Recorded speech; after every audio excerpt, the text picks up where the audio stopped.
welcome. This is the last session of the conference, formal session. And I really put Sarah in this place because her title is my first foray into incorporating differential equation modeling projects in the classroom. And why did I do that? I did that because some of us will come away from this conference saying, you know, I'm going to try that. And so it could be your first foray as the result of hearing about these. And I think what better way to hear from someone than from someone who is close to maybe where you are if you're new at this. And so, Sarah, I'm turning it over to you. Thank you. I appreciate that.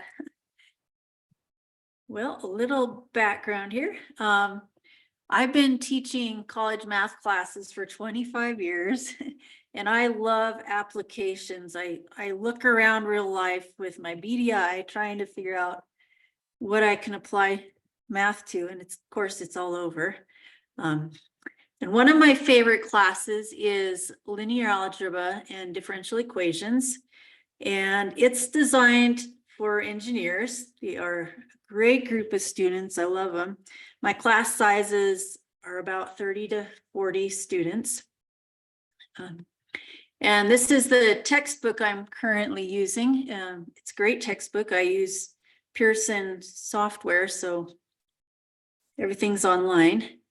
And it does have modeling in the textbook.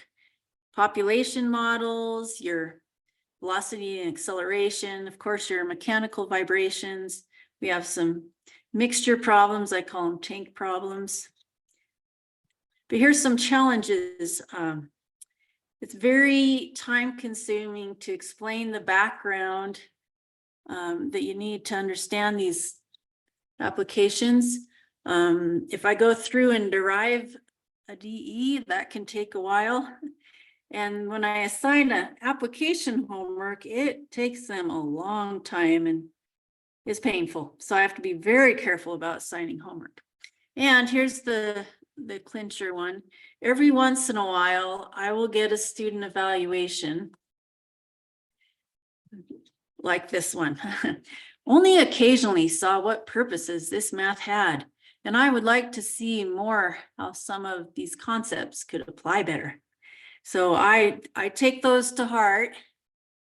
So during my recent sabbatical, as part of my teaching goals, I put the activity of preparing for the implementation of student projects. My goal was to give my students the opportunity to experience the material they're learning in interdisciplinary real life applications. Okay, so to this end, I went to a summer workshop on modeling. It was wonderful. I saw a million examples of applications. Saw some demonstrations of some software out there. I got to be part of the modeling process. We got in groups and modeled things. And then of course we got to hear from peers in follow-up workshops. Also was a judge for some modeling competition. And I also attended last year's Semiote Expo. Okay. So here's the nuts and bolts of what I decided to do. I was going to have a big project at the end of the semester instead of a final. And the last five class meetings were set aside for projects. Okay. And I had some goals in mind. I wanted teamwork. In real life, you work in teams. I wanted them to develop some research skills. I wanted to see some professional writing. And I wanted it low pressure, high learning, and above all, lots of fun. So first question was, what am I going to choose for the project topics? Okay. So I did look at other educators' ideas, and Semiote is overflowing with them. And you'd be amazed how many different areas are in their resources there. Also had ideas around me. My brother has many children, and he's a mechanical engineer. And he was wondering about trampolines, the length of the springs, what shape there are, the size of the mat in the middle. I had one where this is actually a real life picture of a car accident. We got hit up by a drunk driver, and my husband was able to walk away very, very painfully that same night. So it's pretty miraculous. I just broke a rib, it was all. But I thought maybe my class would like to analyze how we were impacted, how our vehicles spun. I also saw some examples in football because I have some family that loves to watch football. And then of course, COVID, there's a real life model project. Okay. Then I asked students for ideas. I gave them a survey mid-semester. I said, thinking about any projects or research you have done in the past, is there anything you would like me to incorporate into our end of semester project? Are there topics or ways of going about a project that you prefer? And my students are great. They gave me lots of good answers. Not all of them are listed too, but they wanted to have choices. So there went the one project for the whole class. And they wanted to work in groups, and they wanted clear expectations of what to do. One student wanted to research books related to class topics. Several wanted engineering applications. Several wanted to implement technology or simulators. A lot of them mentioned being visual. They want to visualize things, and also being hands-on.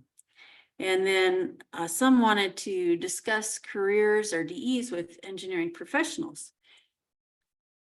And then they also had some specific project topics.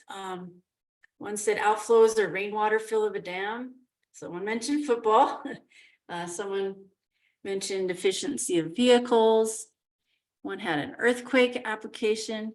And then lots mentioned springs and dampers. I think it's an engineering thing. They are learning it in other classes, which is great. In fact, we learned it in ours. So, okay. So as a result, I decided to allow students to pick their own topics. And the next question I had to decide was groups. Have some options here. I could have the entire class work on one project. Like I said, I scrapped that one. I could go small groups, or I could go individual projects. And like I said earlier, also, teamwork is important. That's how life is. So I decided to go groups of 1 to 4 students. And you might be saying, hey, 1 student's not a group. You are right. But some people, just because their schedule or where they live, the craziness of the end of the semester, it might not be feasible for them to work together. They might prefer just one person. So I decided I'm going to give people flexibility and allow them to work alone if they wish. Okay. All right, the assignment. So the last 5 class meetings, just projects. And the class time was used for the students to work on the projects. And my classroom is such that, students can sit together pretty comfortably and talk to each other. And then I divided up the projects into smaller assignments just to keep them on task. So I will go through those pretty soon. Okay, here, so my day 1 assignment, okay, and it was due midnight before day 2. So I had them form their groups and give a team name. Okay. So here's what happened with group size. Only 3 people chose to work alone. And then there were 3 groups of 2, 3 groups of 3, and 4 groups of 4. And I think that's a good balance. And here's some fun names. There's of course more, but the 3 final brain cells and just surviving, you can tell it was the end of the semester. We had the vector spaces, the green card seekers. Those were my international students. We had the back row Joes that sat in the back. So I think they had fun choosing their names. They also needed to pick their topic. And boy, did I ever get topics. I'm so happy to let them choose. We had dance, Spring systems, a lot of them chose spring systems, suspension in a car, predator-prey relationship, free fall, also known as parachuting, rock climbing, kinematic equations, population, robotics, car accidents, green cards. So, and they also had to create a project title. I'll just put a couple here. I guess it's 3. Collision calculus, analyzing car accidents through the lens of differential equations. I find that a very poetic title. We had kinematics, let's get moving. And then population growth and decline of the predator-prey relationship of deer and mountain lions as it relates to differential equations. Okay. Then also on day 1, they had to write a brief introduction about the topic you are researching, the questions you are endeavoring to answer, and why the topic is important and or interesting. So I wanted them to put their topic in the context of their life. Why is it important and interesting? So I'll just give one example. These are our green card seeker group. Their reasoning was the United States, renowned as the land of opportunity, attracts individuals from across the globe seeking to build a better future. One crucial aspect of this journey involves the attainment of a green card, granting permanent residency and opening the doors of lots of possibilities. As the green card seekers, we delve into the realm of differential equations to understand the dynamics influencing the percentage of people successfully obtaining this status. And I was very impressed. This is the last topic I thought would have a DE associated with it, but I was wrong. Okay, now we're to day 2, and this was due the midnight before day 3. Okay, outline what you would like to accomplish and break it down into tasks. Assign team members to various tasks. The tasks should not take more than 3 hours per person. I really did not want this to be stressful on them the last week of class and then during finals week. So I told them, 3 hours and then that's it. You get done what you get done and move on. And no one complained about the time. They did real well. And then I have them make a list of possible sources and possible technologies. So I'll show you an example of some of the sources they put Google Scholar down, YouTube, textbooks, articles, of course, online articles that they found. Okay. And possible technologies, there's a lot of them, but there were some simulators, MATLAB, Python, Excel, Desmos, AI. So I didn't suggest these, they looked these up on their own. Okay. And then day 3 was just work on accomplishing your tasks and treat day 4 as the deadline for stopping. Now, it wasn't like it was due then, but I wanted them to treat it as if that was, to kind of push them, and then they move on. And of course, they're working on every class during this, which is 50 minutes. Okay.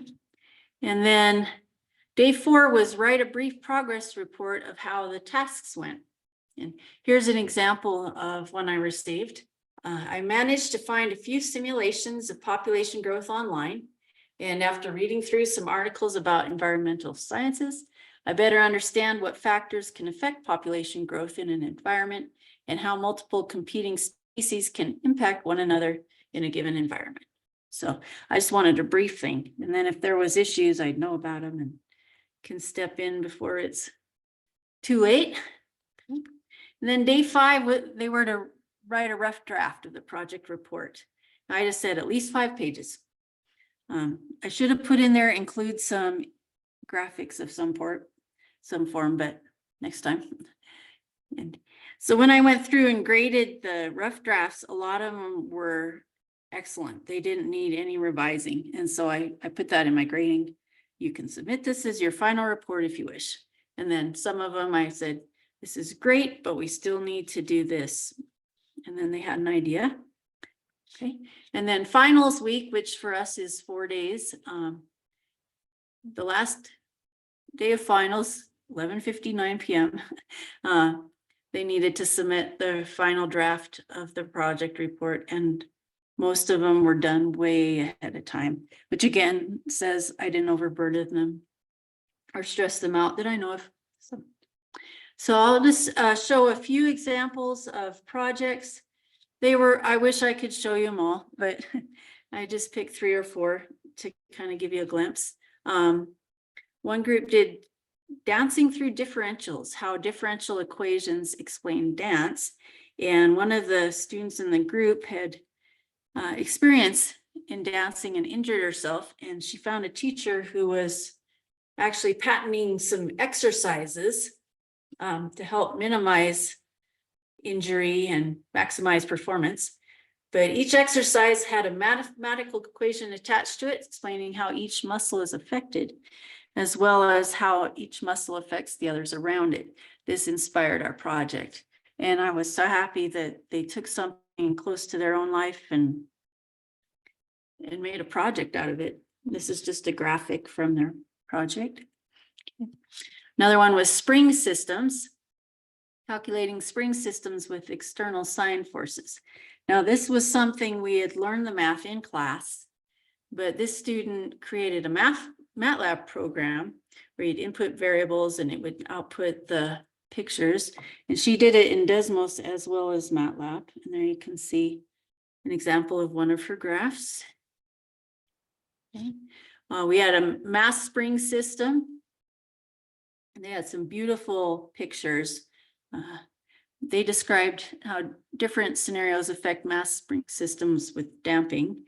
And they went through underdamped, overdamped, and critically damped, which again is something we cover in class. And then they took it further and just made it visual, took it home. I don't think they're going to forget that, what they learned.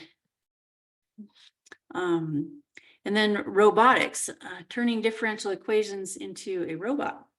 How to incorporate differential equations into coding for a moving robotic arm. And a lot of students liked the coding. They would code this or that. I said, I wish I could show you more projects. They were fantastic. We had a racing simulator, we had rock climbing, all sorts of them. So now in retrospect, what went right? The students had excellent teamwork. They were divvying up tasks, helping each other out, making sure they could get done but not overburden person. And I was very impressed with their writing skills.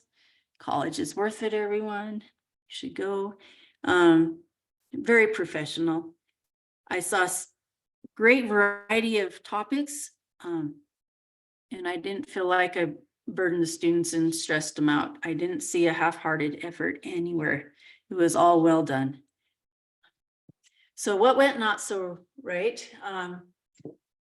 In a lot of them, I was missing the creative modeling process, which was on me, where you might say, what happens if we add this term or take it away, or we need this or that? And I also, again, on me, was missing some of the modeling technology out there. There's plenty of coding or simulators or well, engineering sort of things, but some of the DE software wasn't used. So upcoming projects, I would like to encourage the use of technology. I'm going to still give them as much freedom as I did. I've just found students really shine when you do that. I'm going to encourage using a variety of sources. By that, I mean, you've got your search engines. Yes, you can find great articles online. And yes, you have your scholarly articles and books, but there's also other sources. You can talk with experts, talk with professionals, teachers, etc. And then I want to encourage experimenting and creating. There were a lot of ones that just researched, which was great. They learned a lot and gave great articles on what they learned. But I would like to encourage experimenting with models. So what can I do in my classroom? Throughout the semester, I can teach where various DEs come from, not just say, okay, here's this logistic model, or here's the spring system equation. Where did they come from? And then also experiment with modifications of basic models. Like here's a model of population growth of fish and fisheries. If we add harvesting, if we add something else or subtract something else, see what happens. And then of course, at my end, I need to, throughout the semester, be using technology and showing them what a great tool that is. All right, and then that is the end of my talk. I'd like to acknowledge Brian Winkle. He has been so great. He's been at all these workshops and trainings that I have been to. And I also would like to thank my last semester's class. They were my guinea pigs and just really, really excelled. So thank you very much. Well, let's be sure we thank Sarah first, okay? And then are there any questions or comments or? Yes, I had some questions. Yes, Rachel. And well, actually, I know possibly I missed this at the very beginning. How much time was there between each class? I'm very curious about that. You asking like Monday, Wednesday, Friday, or? Yes, because you mentioned on day 2 that it was during finals week, and that was very. But I was wondering how much time did they have to work, or did you? Okay. And I know one time you mentioned no more than so many hours per student. So apparently it wasn't that. I would thought surely they're not all doing this just during class time, and clearly they weren't. I was wondering collaboration you thought that they were doing in between, and what was the structure? How many days did they have to do it between classes? Gotcha. So the first day 1 was on a Friday, and so Okay. day 2 was on a Monday. So they had the whole weekend, and then we didn't meet Tuesdays, so they had through Wednesday on day 3, and then it went Wednesday, Thursday, Friday. And at the end of that Wednesday, Thursday, Friday, that was like your rough draft and your final draft and things like that. So But sounds yeah, great question. And I have another question, because I've done this with statistics and it worked really well. You know, but in order to give, and I had the students vote at the beginning, like about whether they wanted to each do their own project and if they wanted to pick their topic and all this, and then told them what would be involved, and it might be more difficult, but they all voted to do this. And then I had them vote again on the rubric. And of course, like with so many things, if forming the correct rubric and sticking with it, the one that you can live with, and trying to foresee, what would make a good one is so often the very most challenging part of it. But in that particular case, it went really well. Because of course, being statistics, I had to specify exactly where how many data sources I'm going to consider minimum. How are we going to know?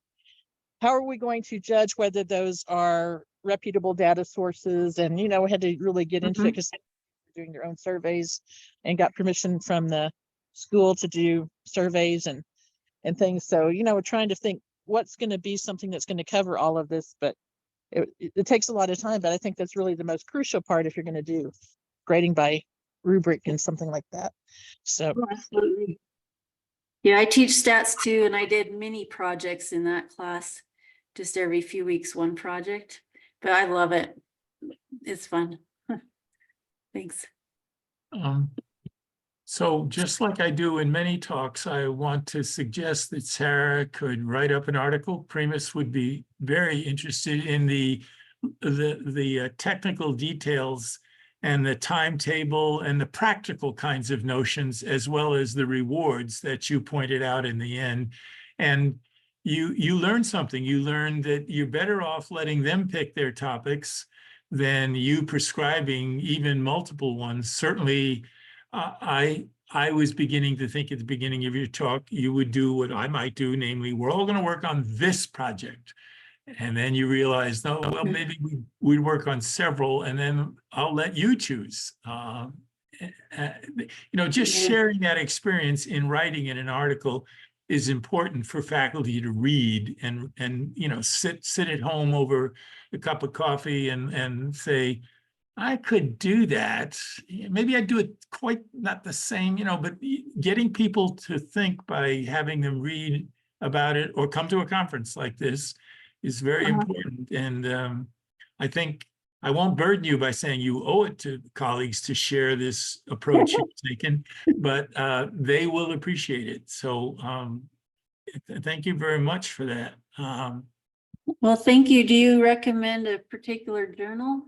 Well, Primus, I started that journal 30 years ago for the purpose of getting articles by people like you, and absolutely, Primus, go look it up. When I started that journal, there was a rock group named Primus, but I didn't know that. So Dan Locke. Oh, fun. Dan Look has a question or something here. Dan? Oh, nope, sorry. I was just giving a thumbs up to Primus. Oh, Oh. okay. All right. Both, Well, both the band and the journal. We But there do is a have question some- in the chat if nobody Yeah. saw that yet. I was just reading that. So it says, what are your thoughts on group size, 4 too big, 1 too small? I thought they worked well. And the people that were just one person had, they usually did like a 5-page project. And then the ones that had more people, their projects got longer. So they just adjusted. I think 5 would have been too many though. You might have someone slip through the cracks. Let's see, number 2 is, did you give the same grade for everyone in the group? Yes. Did I care about individual members' participation? Yes, but I also couldn't worry about it. Just logistics wise, end of the semester, so much going on. I thought, you know what? I'm not going to worry about it. And I never got the impression someone was bailing. And I talked to them every day at class. I brought them down to the front and said, how's it going? And they would tell me, and then they'd go back to work. So. and you're watching them in class, right? Yep, I'm watching them. Yeah. And if they had questions, they'd come down front and come ask me. So, yeah. Okay. Let's see. So we also have the question, what are your thoughts on group size, optimal number? If I were to pick an optimal, I would have said 3. Yeah. And then day 1, day 2, did I mean class meeting days or calendar days? Thanks for that clarification. It was class meeting days. Yeah. Okay. Did that answer all your questions? Oh, you're welcome. I want to thank you, Sarah, personally very much for, sharing your experiences. And I have to leave to go to close out the conference for anybody who's wanting to go to do that. So I'm going to say thank you and wish you well. Take care. Well, thank you. Thank you for your encouragement. All right. All right. Bye, everyone.